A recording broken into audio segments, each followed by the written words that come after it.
Good afternoon, dear QA automation engineers, SDETs, or developers, or those who would like to become one after watching this video.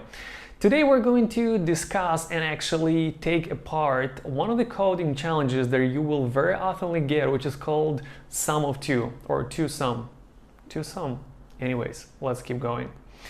So we're going to take it apart and find out what is the best way to solve this coding challenge, what is the best way to solve this problem, and actually we're going to go through three different solutions. First one is going to be the easiest one for those who just jumped into programming, who don't have enough experience, which is called a brute force. We're going to do a lot of loops, we're going to spend a lot of energy on the computer, but it's going to work and you will be proud of yourself when you finish it for the first time. Then a second option is for a little more professional. Then we're gonna create only two loops. We're gonna loop only 2 times to find the sum of 2. And a third way is the most efficient way. The third way is the only way companies will be looking for, such as Amazon, Facebook, Google, PayPal, etc.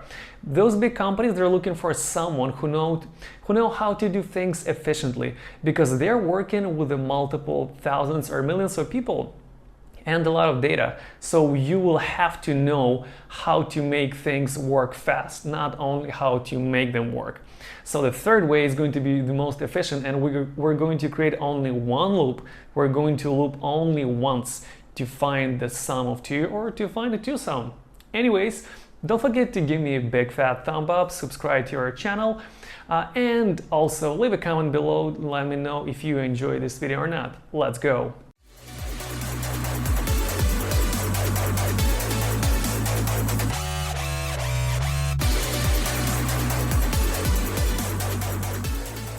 Time to boil your brains a little bit.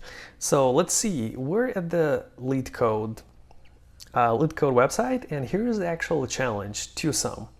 So what are they asking us here? Given an array of integer nums, which would be right here, this is going to be our first parameter, an array of integers, and an integer target right here, which is going to be, in the first example, it's going to be integer 9. Return indices of the indices, it's like indexes, of the two numbers such they add up to target. So pretty much we would go through this array and find out which two numbers would result into 9 if we add them up. And we can clearly see that would be 2 and 7, but we have to programmatically run it. You may assume that each input would have exactly one solution. You may not use the same element twice. You can return an answer in any order. Perfect. And looks like they have returned indexes of those values. So 2 and 7 is the result that we have to find, but we have to return their indexes. So index of 2 would be 0, index of 7 would be 1. So let's do it. Let's find it programmatically. First, let's copy those numbers and save them into our code editor. By the way, I'm using VS Code. You guys feel free to use whatever you like, but I enjoy VS Code. And we're gonna call it first list because they have 3 examples and we have to make sure that it works with all of them. So the second one is we're going to call const second list, going to save the value, and then a third list is going to be just a list of 2 elements. Const third list equals to that. Awesome. Okay, now let's copy the function that they want us to write the code in. Perfect. So we have to put our code in to give them that result based on those arrays. Awesome. Okay, so we are going to run the code, and then we're going to output it, console log TwoSum, and then we're just going to pass our parameters into it. So first time we're going to run through the first list, and the target was 9, right? Okay, the target is 9, so we have to find 2 numbers from this list which would add up to 9.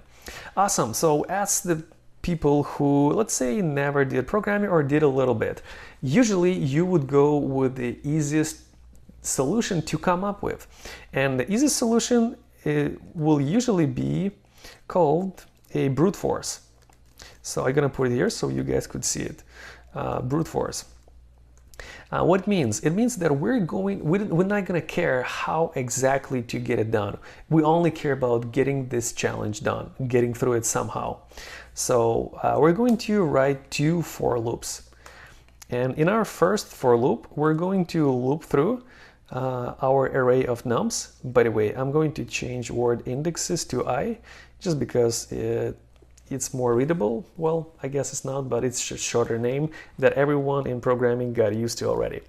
And the second loop we're going to go through, and I'll explain to you why exactly do we need a second loop in a second. And we're gonna call the second index j. Awesome. So why do we need the first loop? Because we have to loop through every element of an array, right? Through every value of an array. And in the first loop right here, we're going to get to number 2. And then inside of it, we're going to execute second loop. And we're gonna go, the first time it's going to be 2. The second time second loops run is going to be 7. Third time it runs is going to be 11. And what we can do, we can just compare 2 with all of those numbers. And then after the second loop is done, we're going to come back to the first one, and we're gonna move from 2 to 7. And then when we are at 7, second loop is going to start running, and it's gonna go through 2, through 7, through 11, and 15, and we can compare 7 with all of those values one by one. So let's put it here. Compare values from both loops. Awesome, and we can do that with the help of if statement. So we're going to say if nums square brackets I, which means this is a value from the first loop, plus nums square brackets j, which would be the value from the second loop, equals to 9. Let's see. Actually, it should not be 9, it should be a target, right? Because target is our second value, and it cannot only be 9. I mean, if we pass different list here, we might have to expect for a different target. So if value from the first loop, in the first case, is going to be 2, and then value from a second loop, and it's going to be 2 again. But you know what? We don't have to check same indexes. So let's add up another condition. Let's say, and I doesn't equal to j. And I'm gonna add a comment here, and their indexes are not the same. Perfect. So we're checking if values is if the result of adding 2 values will equal to target, which would be 9 in our case, and their indexes are not the same. So we're not going to add 2 plus 2, we're not going to do 7 plus 7, and so on and so on. So we're going to run through, and as the result, we're going to return. Let's see, they wanted us to return their indexes, not the values, but the indexes. So we're going to say I, comma, j. Perfect. And by the way, I'm putting it into one line. If you guys got used to the fact that you have to put it into curly braces, you can, but you can also put it into one line if you have only one line of code to be executed inside an if statement. So you wouldn't have to have too many lines and curly braces. It just looks easier. Okay, perfect. Let's run it and make sure it works. Test.js. Awesome. That's the exact result we were looking for. And just to walk you guys through again, during the first loop, we'll loop through 2, we grab that value. Then in the second loop, we loop through 7, 11, 15, and we compare them right here. We say if 2 plus 7 equals to 9, then return this. And that's what we actually did. And then we did if 2 plus 11 equals to 9, no, then we do not return it. Awesome. That's the first way. And once again, guys, whenever you go for an interview, it is okay to do things fast in this way, to use a brute force. But make sure that then you're going to show them a faster way, faster than a brute force. It doesn't have a specific name, it's just the faster way I came up with to get through this problem. And this is the more efficient way, because in the first case, we did a lot of loops, and that's not okay. I mean, it works, it's fine, but if you want to work for a company like Facebook, Google, and Amazon, they would require you to show them more efficient ways. And we're going to do it now. So what we're going to do now is we're going to create const hash. And hash, it's pretty much just a name for an object that we have. But for the reference, and so you guys will know, it originally comes from Java language. It comes from the hash map.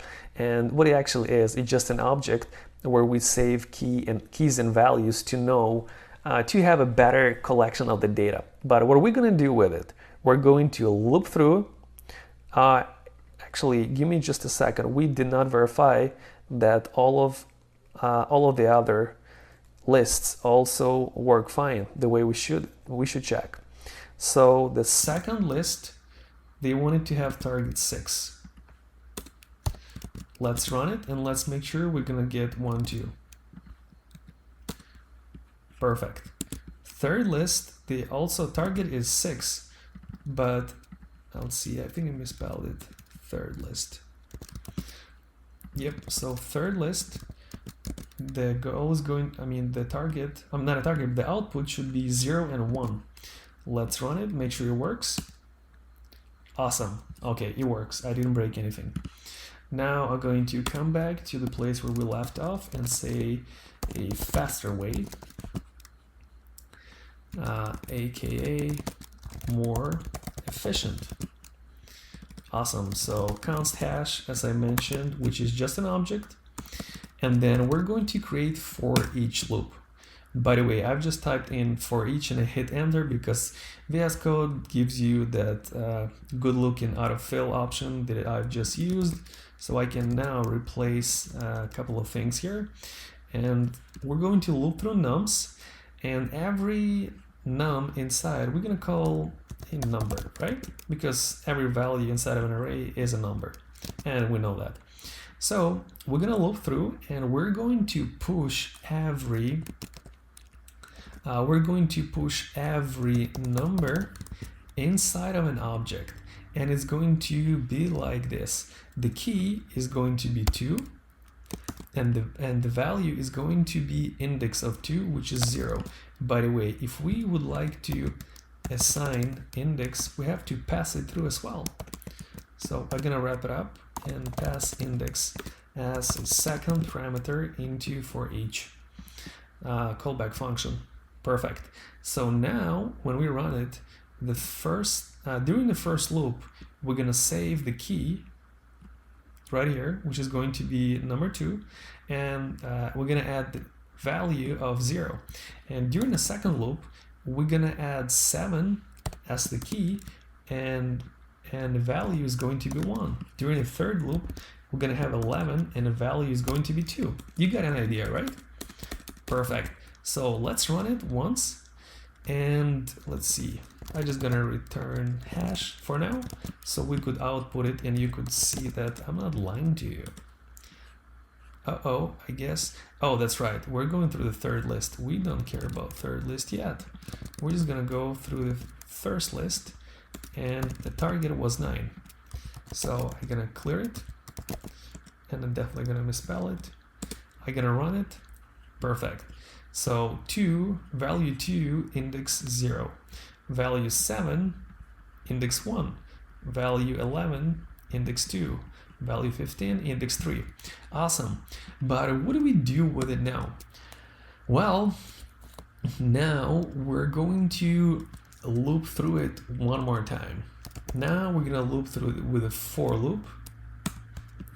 And we're going to clean up a little bit, do the same thing, change it back to I instead of the full index because I don't like that.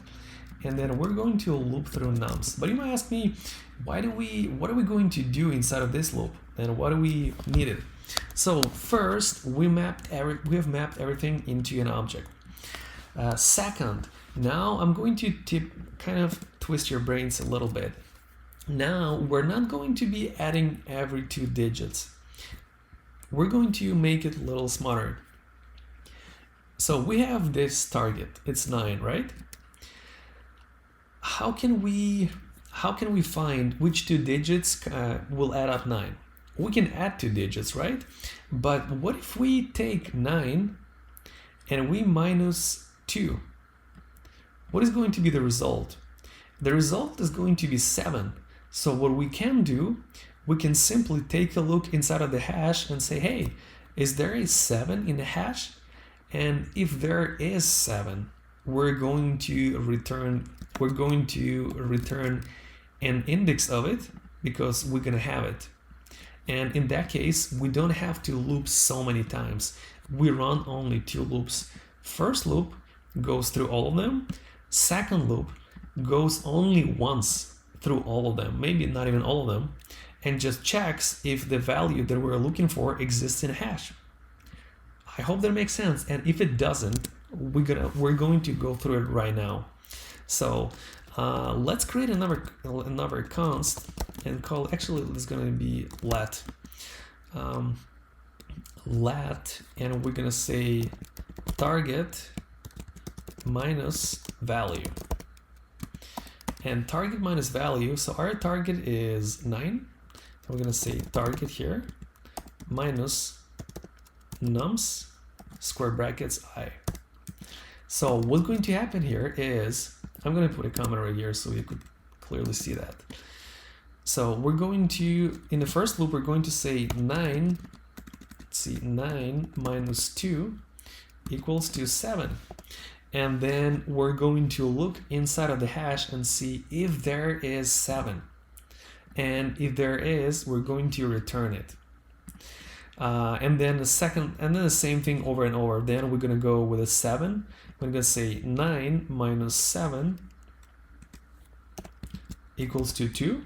Is there 2? And then we're going to return it as well. So pretty much we're going to find it. It's a really fast way to find it. So we don't have to loop through the 2 and then loop through every value and then loop through 7 and loop through every value. We only run 2 full loops of this array. So we only gonna have 1, 2, 3, 4 multiplied by 2, 8 loops. That's it. And in the previous case, we would have many more. So this is going to be much more efficient way. Now, okay, since we fully understand how to do it, now let's actually make it happen. So we say that, and then we say if. So now we're going to check if inside of our hash there is a value that we're looking for. And we're just going to say, hey, if this one doesn't equal to undefined, which means if it exists, then we're going to return array once again, which is going to be hash with a index of with a minus value, target minus value. So this is going to be number 2, 7, 11, and 15. And when we specify it, is going to give us a value, and a value of it is going to be an index. And then also we're going to return an index that we're looping through right now. So pretty much in this case, if we're going through a second loop, we're saying, hey, if 9 minus 7 equals to 2, and then we check, hey, does 2 exist in a hash? And it will exist. So we're going to return an index of 2. By specifying key, we're going to return a value. And also we're going to return an index of the current loop, which would be 7, because that's what we were looping through. If you remember, we said 9 minus 7. So let's run it once, and let's not forget that we have to make sure we're not checking, comparing same values. So, and we're gonna say that this one doesn't equal to I. Perfect. Let's run it once, and let's see if I got it right or not. Yay! I think we've killed it. Did we? Hold on. 1 and 0.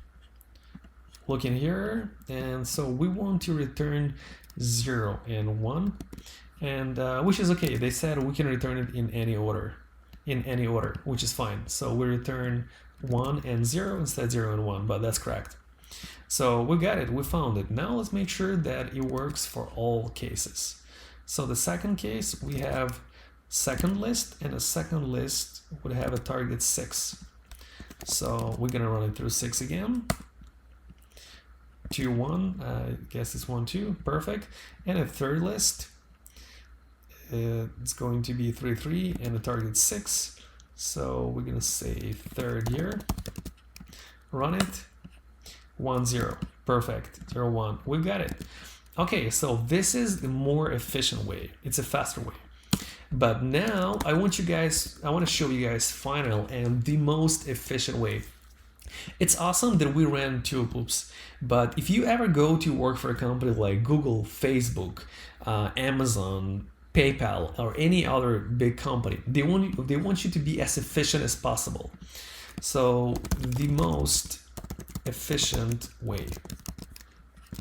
And the most efficient way will require us to create only one loop. We would loop through it only once and give an output and verify that we're getting the result we should get. So let's do it. We're gonna run through the first list first. So we're going to create for loop this time. We're going to create it so we could stop it whenever we need to. And once again, I'm going to replace all of the indexes with the letter I, because I just prefer it that way. And we're gonna loop through nums. And when we're gonna loop through, we're gonna create same target minus value. Same const targets minus value, and the value of it is going to be target minus then nums square brackets I, because that's the value, right? Nice.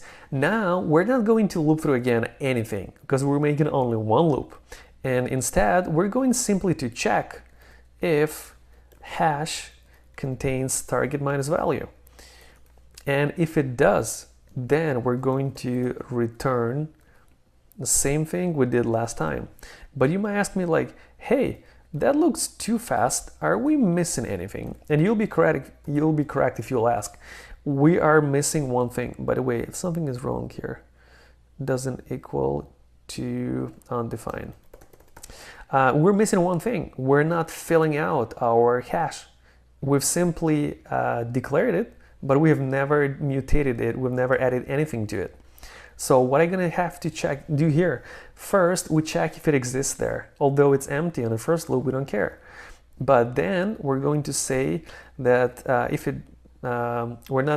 we didn't return anything here, what we're going to do is we're going to fill out our hash. We're gonna say hash square brackets, and then we're gonna pass nums square brackets I, which is going to be our value, which would be in the first loop, it will be 2, in the second 7, and the same thing here. We're gonna say that equals to I. So pretty much we put the value and put the key 2 into an object and assign a value of 0, which would be an index. So how is it gonna work? So within the first loop, we loop through and then we check, hey, is our target minus value exist in an object? So we take target, which is 9. What's wrong here? Hold on. We're missing something. I'll figure it out in a second. So first, we take our target 9 right here, and we say minus 2, because that's going to be a value of our array. And the result is going to be 7. So we say, hey, does hash contain 7 as the key? And hash is empty. So if it doesn't, it doesn't contain, hold on. Does the hash contain this one and doesn't equal to undefined? And then it's empty. So it actually equals to undefined. So we're not gonna return that. But instead, we're going to fill out hash with 2 as the key and 0 as the value.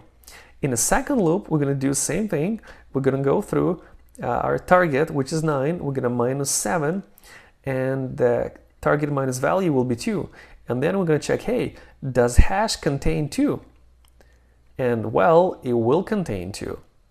So what we're going to do then, we're going to return an index of 2, which would be 0, and then we're going to return an index of the current number, which is going to be a current value, which is going to be 1. So result is going to be 0 and 1, and we have also just found it easily. Let's try it if it works, and also let's figure out what the hell is happening right here. I feel like I'm missing something somewhere. So this one looks okay. We open, we close square brackets. If hash return that, that looks okay too. I'm missing something. Let's see. Target -1, that looks good too. Well, let's run it. Let's see what it's gonna say. Unexpected end of input. All right, let's figure it out. Oh yeah, looks like I'm just missing extra curly brace. Perfect, let's run our code and see if it works. Ole, it works. So now let's just make sure that all of the other cases are also passing. We're gonna pass this one. If you guys remember, the target was 6 for the second one. So we're gonna run it, 1, 2, perfect. And then we're gonna run the third one. And just to prove results 1, 2, 0, 1, target 6. And we're gonna run the third list and also make sure it also works. Wow, we've made it. That wasn't too hard. And actually, if you guys pay attention, this is a pretty easy way. We didn't write much code, and we wrote the most efficient code. Because number one, and the most important thing here, we run only one loop. We loop only once through all of the numbers. No matter how big this array will be, how many numbers we're gonna have them, we're only gonna loop through once. Because imagine this, if you work for Google and you have millions of numbers here, if you use brute force, if you would use brute force to run through the million of values in an array, how many loops would that be? That would be a lot of millions of loops. And if you would work for Google and you would use this way, the fastest way, the most efficient way, you would run max of 1 million times. Only max of the amount of the length of an array. That's pretty much it. I'm pretty sure your brain is boiling right now and you're like, what the hell did just happen, Sergi? Anyways, that's understandable. We went through 3 different ways of solving a problem, and those are quite challenging problems. I mean, that is quite challenging problem to get through, especially the third way, which is very efficient. Anyways, I hope you enjoyed it. Please leave a comment below and tell me if you liked it or not. Don't forget to give me a big fat thumb up, subscribe to our channel, and also I'm gonna leave a link for the Telegram and the Instagram so you could join our communities where we share more information, even more than on the YouTube. Thank you for watching and you have a wonderful day.